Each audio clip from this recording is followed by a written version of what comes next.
Hello, everyone. My name is AP the Weird One, and we are back with episode 8 of Yandere Dark Elf. This episode takes place in terms of manga chapters at 18, so we skipped around ahead. And not necessarily negative, but I just kind of wish they would get to I think it's chapter 9 or so. I kind of wish they would get to that. They would get to that part already. And kind of move on with the main story. But whatever. This is fine if you're anime original. This has no bearing. Anyway, this episode has a couple of negatives, but mainly big positive. And the theme of this episode is cosplaying. Although you could say it's Sakura's finest work, we'll say that much. Sakura has quite a bit of fan service, and it's quite nice. Anyway, let's talk about the negatives. We'll discuss part of the negatives as the episode goes on. But for now, let's talk about the kind of bigger negative.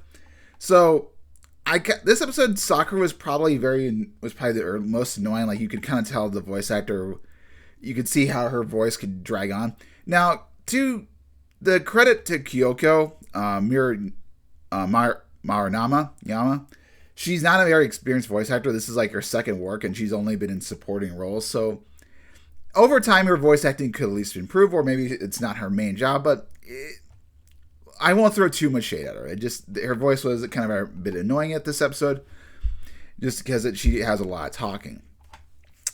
But the other negatives come a little bit, like I said, come a little bit later. Anyway, so this is episode of cosplaying. We learned that Sakura is a big anime manga fan. She's a big time otaku, and Mirabelle and Hinata are the first set of friends that she feels like she can express her true interest around.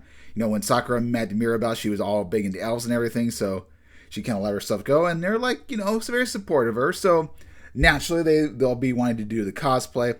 She makes original manga, or doujinshi as she calls it, and she's got the script. She's kind of working on the script. And she's done this in the past, but this is the first year she's going to be able to make big, as we find out later. She does very well. So it's thanks to Hinata and Mirabelle for both kind of being there for the sales, but also just being one part of the cosplaying. And we come to our one a bit of weird censorship in the when Mirabelle agrees to the cosplaying. So this is what happens in the anime. We see Sakura in a nice outfit. We see a little bit of her buttocks and underwear. But in the manga has a little bit of a different take. In the manga, we see a little bit more of the buttocks and the underwear. Now, of course, we do get to see Sakura's fine butt. Although we got to see it a little bit earlier. But regardless of the fact this is a little bit of censorship, is it at the end of the world? No, but it does happen.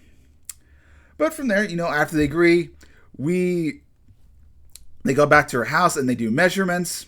And I want to talk about the fan service later, but we get the moments. They take measurements and everything. And the difference from the manga is this. The getting measurements is also an original. But also, Mirabelle manages to guilt trip Sakura into also cosplaying because she didn't necessarily wanted to. But Mirabelle's like, you make Hinata and us do the heavy lifting while you get to enjoy yourself. I'm like, all right, fine, I'll cosplay. So she kind of agrees to it. Then when we get to the area, we get to see their outfits. Mirabelle kind of has, we'll see a different outfit. We'll see it a little bit later. Oh, actually, we do get to see a little bit of her buttocks, but there's a better shot in the manga that's a little bit better. But anyway, we see that Hinata is, he's done the, kind of fanboy. He's dressed as a girl, cross-dressing. He looks good. I could definitely see him being passed as a girl. It's very good. But both Mirabelle and Sakura absolutely love it. Mirabelle is overjoyed, and she calls Hinata like her baby sister, younger sister, and Sakura's like, yes, this is exactly the way I wanted this to go. She's super happy about it. So, we get down to business. They start selling. And I do want to talk about a difference in outfits. So, this is Sakura's outfit.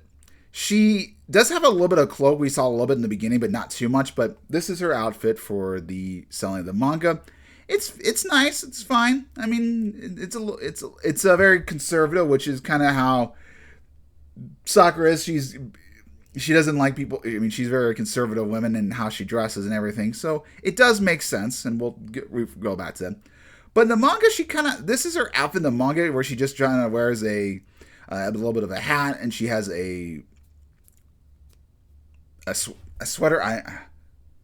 I wanted to say it's a different type of sweater, but yeah, she kind of wears a bit of a sweater and necklace.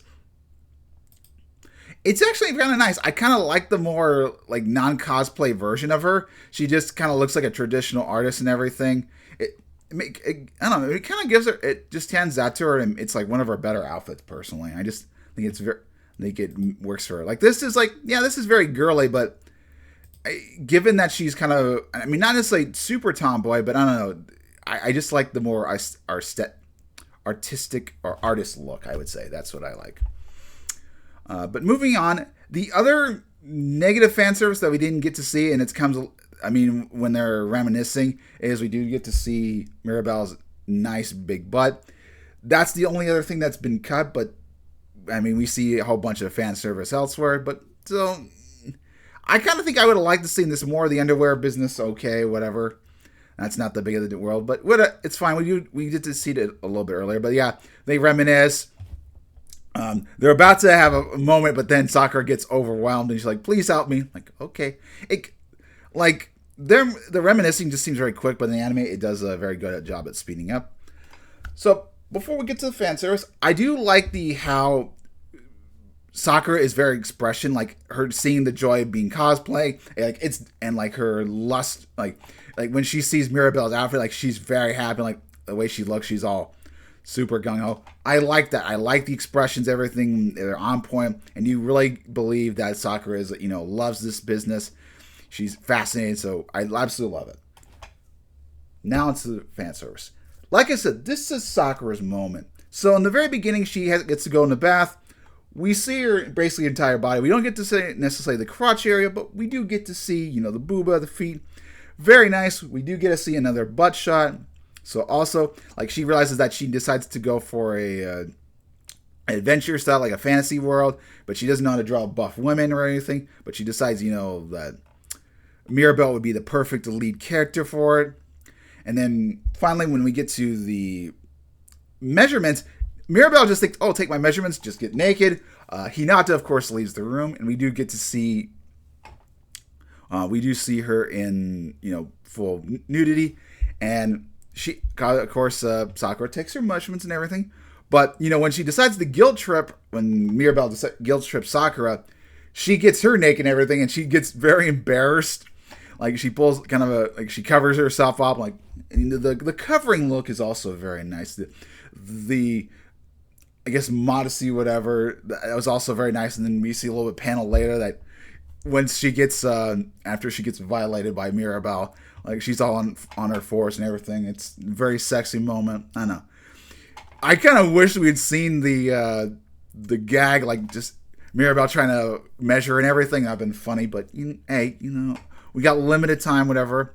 And I don't know if they want to do that much fan service, but it would have been nice to see. But we get enough as is. I just wished we had that comedy moment.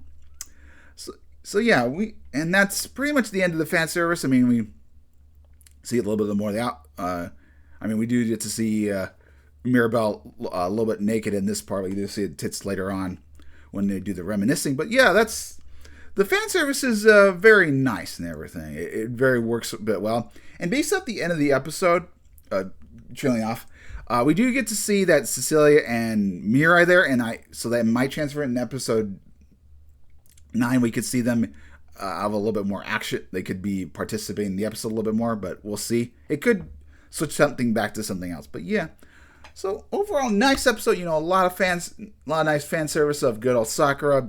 I still find her a very good girl, and having read a little bit ahead, I wouldn't mind Hinata having a harem.